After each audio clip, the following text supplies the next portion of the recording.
Good evening. Tonight I want to report to you on the progress we've made and to ask for your help on our nation's most urgent priority, reviving the American dream by restoring the American economy. It's been at least 30 years since a president has asked Americans to take personal responsibility for our country's future. It's been 25 years since our government had a balanced budget. For at least 20 years, middle-class incomes have been nearly stagnant, with too many Americans working nights, weekends, and holidays just to make ends meet. For at least 10 years, costs in our healthcare system have exploded, while millions of Americans go to bed each night worrying that if they lose their jobs or their children get sick, their health insurance will be taken away. And for the last several years, our economy has failed to generate jobs, good jobs that pay enough to own a home, buy a car, pay the bills, educate your children, and retire with dignity. For too long, our government has failed to tackle these problems. We've been given the politics of entitlement, government handouts without asking anything in return. And we've been given the politics of abandonment, cutting taxes on the well-off and asking nothing of them in return either, while raising taxes on the middle class to pay more for the same government instead of investing in our jobs and our future. The results? Fewer jobs, stagnant incomes, a massive debt for ourselves and our children, higher cost and greater insecurity in health care, and a host of problems simply neglected.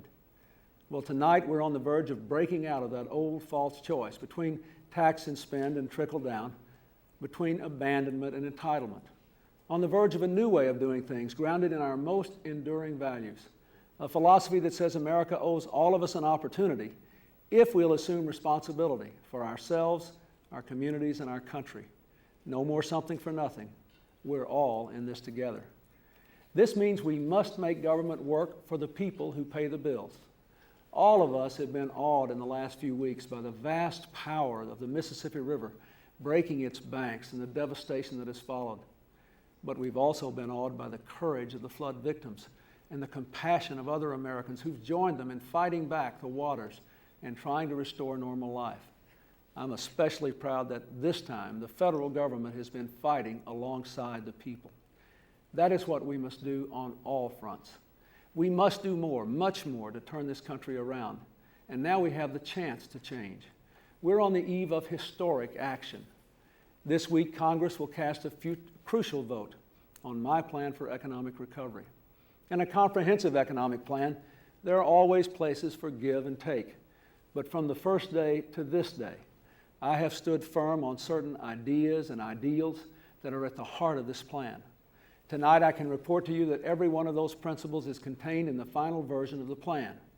First, the largest deficit reduction in history, nearly $500 billion with more spending cuts than tax increases. Rather than the games and gimmicks of the past, this plan has 200 specific spending cuts, and it reduces government spending by more than $250 billion. We cut more than 100,000 positions from the federal payroll by attrition. We freeze discretionary spending for 5 years. We limit pay increases for federal employees. Why must we take extraordinary action now? Well, this chart shows you why. America faces a choice. We can continue on the path of higher deficits and lower growth, or we can make a fundamental change to improve our nation's economy by adopting my economic plan. Now, it won't be easy and it won't be quick, but it is necessary. Without deficit reduction, we can't have sustained economic growth. Economists and business leaders alike warn us that growth will falter if we don't take dramatic steps to tame this deficit, and soon. With so much at stake, it would be irresponsible not to take decisive action. With this plan in place, the economy will grow, and more than 8 million new jobs will be created in the next 4 years. Without it, we put the economy and our standard of living at further risk. If we take this important first step now, over the long run, we will see deficits go down and jobs go up. The second principle of this plan is fairness. Those who have the most contribute the most. As this chart shows, we ask the well-off to pay their fair share, requiring that at least 80% of the new tax burden fall on those making more than $200,000 a year, and very little on any other Americans. Not to punish the successful, but simply to ask something of the very people whose incomes went up most and whose taxes went down during the 1980s. For working families making less than $180,000 a year, there will be no income tax increase. I repeat, for working families making less than $180,000 a year, there will be no income tax increase. The third principle is that we must protect older Americans from punitive cuts in Social Security, Medicare, and veterans benefits that some have proposed.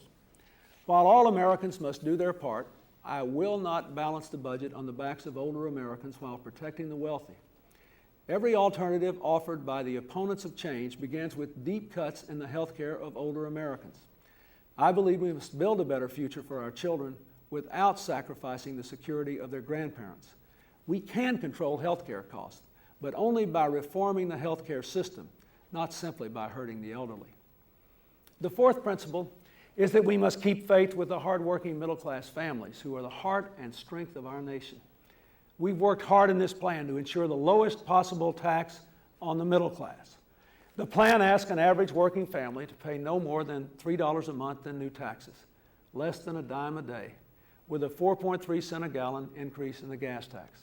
This is the only new tax working people will pay. Let me be plain about where the deficit reduction comes from. Look at this chart.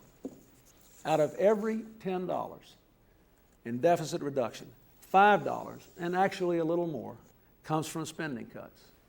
$4 comes from taxes on incomes of those with more than $200,000 a year in income. And just $1 comes from everyone else. This plan is fair, it's balanced, and it will work. Finally, we must have an economy that creates jobs and lifts up the American people. In the past, deficit reduction efforts have failed because they neglected incentives for business growth and investments to make Americans smarter and stronger and safer. This plan is very different. It generates jobs. In fact, over 90% of the small businesses in this whole country are eligible for tax reductions, tax cuts, if they invest in their future and create new jobs. If you have the courage to invest in a new business and the vision to hold that investment for 5 years, this plan will cut your capital gains tax in half. If your business invests in research and development, this plan will reward you. If your small business creates new jobs and buys new equipment, this plan will provide incentives for growth by nearly doubling the expensing provision for new investments. While we make deep cuts in spending, we also make room for some needed investments. Our plan invests in people and makes special investments in our children and our families through Head Start, nutrition for pregnant mothers, and immunizations for poor children. These things pay for themselves in healthy, growing, strong children. We will revolutionize the student loan program so that all Americans can better afford to finance a college education. And we make bold changes in worker training so that high school graduates can get high-skilled, high-wage jobs. Perhaps most important, this plan rewards work over welfare by lifting out of poverty every parent with children at home who chooses full-time work over lifetime welfare. We do this through the Earned Income Tax Credit, which reduces taxes for 20 million working families and households earning less than $27,000 a year. It does this without creating a new government bureaucracy and simply using the tax code. This sends an enormously powerful message to the people who struggle against great odds to raise themselves and their families. It empowers them. It says we're on the side of people who work and care about their children. It's pro-work, it's pro-family, and it is a critical first step to one of my most important priorities, ending welfare as we know it. Every element of this plan is a departure from business as usual. And if there's anything our country needs, it's to put business as usual out of business. I know full well that Americans are very skeptical of any claim by the government. You must wonder if these cuts are for real and whether the taxes will really be used to pay down the deficit. Well, our plan is fundamentally different from business as usual. Here's why. First, the plan is based on conservative estimates of future revenues. It presents line by line, year by year, specific cuts in government spending. And it offers new incentives so we can expand the economy and generate jobs. It minimizes the burden on the middle class and ask the wealthy to pay their fair share. And finally, it puts into place 2 clear safeguards to keep a watchful eye on future federal spending while protecting the savings produced by this plan. All the money we save will be locked away in a deficit reduction trust fund, so the savings will not be spent on politicians' pet projects. Because some in the Senate have used technicalities to block Senator DeConcini's amendment to create the Deficit Reduction Trust Fund and frustrated the efforts of many other senators and a clear majority of the House of Representatives who support it and who support controls on annual spending and entitlement programs, I will sign executive orders tomorrow, putting both these safeguards in place so that you know the money must be spent on deficit reduction. And if we miss our deficit reduction targets over the next 5 years, I will be obliged to present a plan to correct the course to make sure we keep doing what we're telling you we're going to do. Now, this is a new direction. This plan has been carefully examined by the most conservative and skeptical critics of all, those who run our nation's financial markets. They've studied the plan and determined that over the long term, paying down the deficit will be good for the country. And as we have made progress in enacting this plan, the markets have lowered interest rates. Lower interest rates, in turn, make it easier to own a home, finance a business, buy a car, pay off credit cards, and borrow for college. For example, if you're a middle-class family with a $100,000 mortgage at 10% interest, you should be able to refinance the mortgage today down to 7.5% and save $175 a month right away, as millions of Americans have already done. The chief executive officers of 80 of our country's most successful companies, Republicans and Democrats alike, have also supported this plan. So do many small business organizations, from the National Small Business United and the National Association of the Self-Employed to the National Venture Capital Association. The men and women whose business it is to create jobs and growth have been solid in their support of this historic endeavor. At this exceptional moment of promise, why are so many in Washington so reluctant to take action? Why is it so hard for so many in this city to break the bad habits of the past and take the steps we all know we have to take? For 5 months, our critics had the chance to offer alternatives, and all the major plans came up with the same thing: less deficit reduction, or more pain for older Americans, or both. Protections for the wealthy from paying their fair share of the taxes, and no new incentives for business to create jobs or investments in the American people. And every one of these alternatives was soundly rejected in the Congress.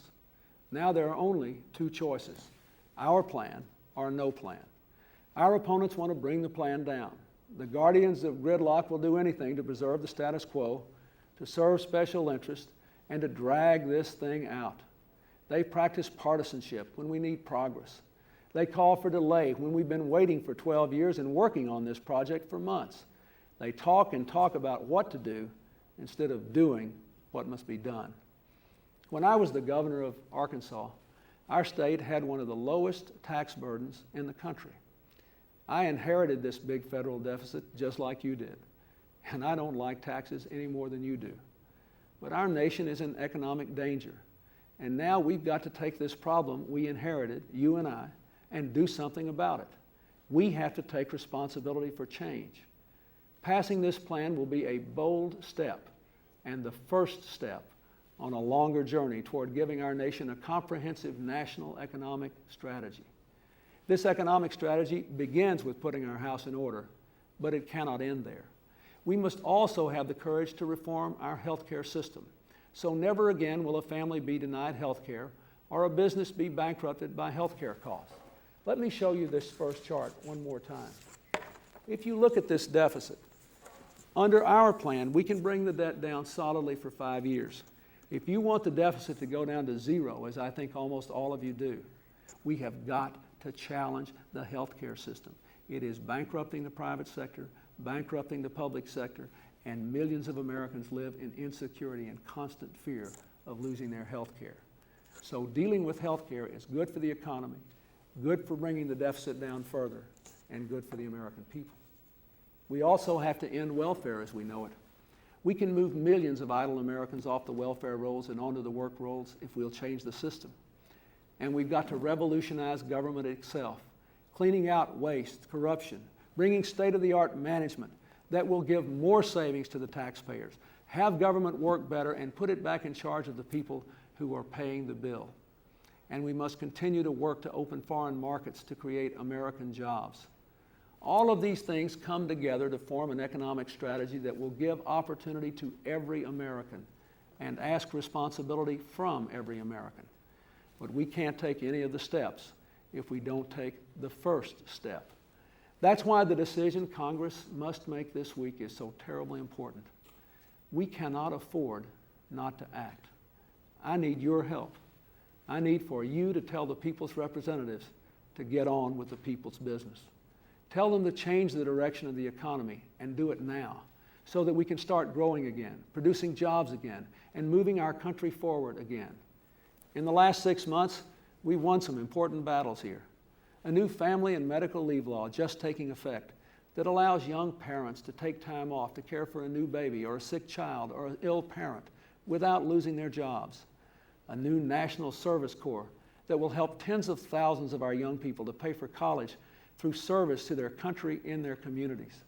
A new Supreme Court justice confirmed just today without partisanship or rancor.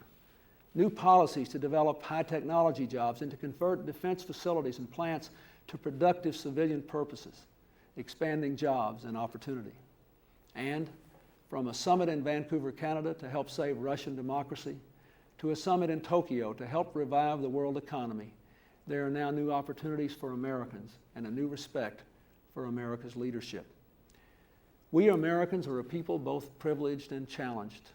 We were formed in turbulent times, and we stand now at the beginning of a new time, the dawn of a new era. Our deeds and decisions can lift America up so that in our third century we will continue to be the youngest and most optimistic of nations, of people on the march once again, strong and unafraid.